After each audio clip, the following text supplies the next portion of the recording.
മ്ലാമല നിവാസികൾക്ക് ഒരു ഉത്സവ ദിനമായിരുന്നു 1990 സെപ്റ്റംബർ 21. തങ്ങളെ ഇരുകരകളിലായി വേർതിരിച്ചു നിർത്തിയിരുന്ന പെരിയാറിനു കുറുകെ തങ്ങളുടെ ചിരകാല സ്വപ്നമായിരുന്ന തേങ്ങാക്കൽ ഹെവൻ വാലി പാലം, അതായത് ശാന്തിപ്പാലം, ഫാദർ മാത്യു ചെറുതാനിക്കലച്ചൻ്റെ അധ്യക്ഷതയിൽ കൂടിയ യോഗത്തിൽ അന്നത്തെ വനംവകുപ്പ് മന്ത്രിയായിരുന്ന പ്രൊഫസർ NM ജോസഫ് പാലം ഗതാഗതത്തിനായി തുറന്നുകൊടുത്തു. 2018 ഓഗസ്റ്റ് 15 മ്ലാമല നിവാസികളെ സംബന്ധിച്ച് ഒരു ഭീകര രാത്രിയായിരുന്നു. അന്നത്തെ കനത്ത മഴയ്ക്കൊപ്പം മുല്ലപ്പെരിയാർ ഡാമിൽ നിന്നുള്ള വെള്ളവും മൂലം ശാന്തിപ്പാലം തകർന്ന് പ്രദേശം ഒറ്റപ്പെട്ടു. കുട്ടികളുടെ വിദ്യാഭ്യാസം മുടങ്ങി. ഒരാഴ്ചയോളം എന്ത് ചെയ്യണമെന്നറിയാത്ത അവസ്ഥ. തുടർന്ന് ജനങ്ങൾ മുന്നിട്ടിറങ്ങി 3 ദിവസം നൂറുകണക്കിന് ആൾക്കാരുടെ കഷ്ടപ്പാടിൻ്റെയും പ്രവർത്തനങ്ങളുടെയും ഫലമായി പാലം പുനർനിർമ്മിച്ചു. മ്ലാമലയുടെ ചരിത്രത്തിൽ മറക്കാനാവാത്ത ദിവസങ്ങളായിരുന്നു അത്. എന്നാൽ തങ്ങളുടെ സന്തോഷം താൽക്കാലികം മാത്രമായിരുന്നു. 2019 2020 ഉണ്ടായ വെള്ളപ്പൊക്കത്തിൽ വീണ്ടും പാലത്തിന് സാരമായ കേടുപാടുകൾ സംഭവിച്ചു. അന്നും മ്ലാമലയിലെ ജനങ്ങൾ ഒറ്റക്കെട്ടായി ഒരേ മനസ്സോടെ പ്രവർത്തിച്ചു. കുട്ടികളുടെ വിദ്യാഭ്യാസത്തിനും നാടിൻ്റെ വികസനത്തിലും അതീവ തൽപരനായിരുന്നു മ്ലാമല ഇടവക വികാരി ഫാദർ ജോസഫ് നെല്ലിമല മറ്റത്തിലച്ചൻ. മ്ലാമല ഫാത്തിമ ഹൈസ്കൂൾ വിദ്യാർത്ഥികളെ കൊണ്ട് നാടിൻ്റെ പാലം ഉൾപ്പെടെയുള്ള ആവശ്യങ്ങൾ ഉന്നയിച്ചുകൊണ്ട് ഹൈക്കോടതിക്ക് കത്തുകൾ എഴുതിപ്പിച്ചു.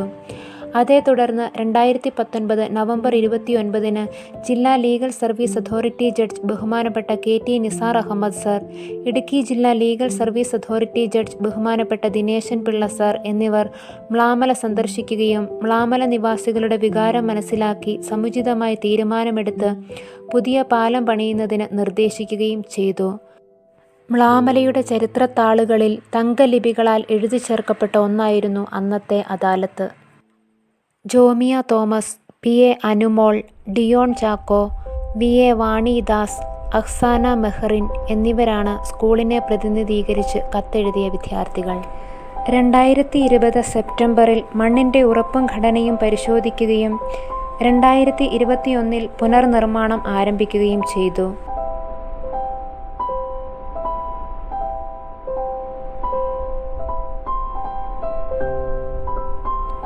2022 ശക്തമായ മഴയിൽ പണികൾ മന്ദഗതിയിലാവുകയും കാലതാമസം വരികയും ചെയ്തു. എന്നാൽ 2022 തന്നെ പാലത്തിൻ്റെ ബീമുകളുടെ പണി പൂർണ്ണമായും പൂർത്തീകരിക്കുകയും 2023 ജനുവരിയിൽ കൂറ്റൻ ക്രെയിനുകൾ ഉപയോഗിച്ച് പഴയ പാലത്തിൽ വാർത്തുവച്ചിരുന്ന ബീമുകൾ ഉയർത്തി പുതിയ പാലം നിർമ്മാണം ദ്രുതഗതിയിലാക്കുകയും ചെയ്തു. 3 മാസം കൊണ്ട് മാർച്ച് മാസത്തിൽ പാലം കോൺക്രീറ്റ് ചെയ്തു.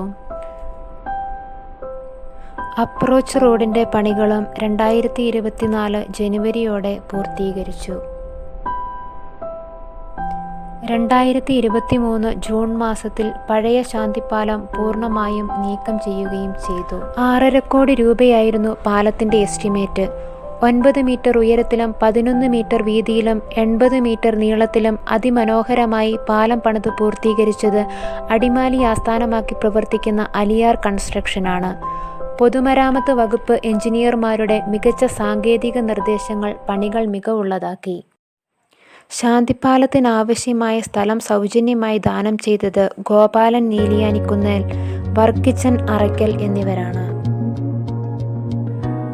മ്ലാമലക്കാരുടെ സ്വപ്നമായ ഇന്നത്തെ മനോഹരമായ ശാന്തിപ്പാലത്തിന് പിന്നിൽ പ്രവർത്തിച്ച ബഹുമാനപ്പെട്ട ജോസഫ് നെല്ലിമല മറ്റത്തിലച്ചനെയും ബഹുമാനപ്പെട്ട ജോസഫ് ജോൺ സാറിനെയും വിദ്യാർത്ഥികളെയും ഏറ്റവും സ്നേഹത്തോടും ആദരവോടെയും ഓർക്കുന്നതിനും മ്ലാമലക്കാരുടെ ദുരിതങ്ങളും പ്രശ്നങ്ങളും മനസ്സിലാക്കി പ്രവർത്തിച്ച ബഹുമാനപ്പെട്ട ജഡ്ജിമാരെയും ജനപ്രതിനിധികളെയും ആദരിക്കുന്നതിനും 2024 സെപ്റ്റംബർ 16 ഫാത്തിമ മാതാ പാരീഷ് ഹാളിൽ വെച്ച് നടത്തുന്ന പൊതുസമ്മേളനത്തിലേക്ക് ഏവരെയും സ്വാഗതം ചെയ്യുന്നു.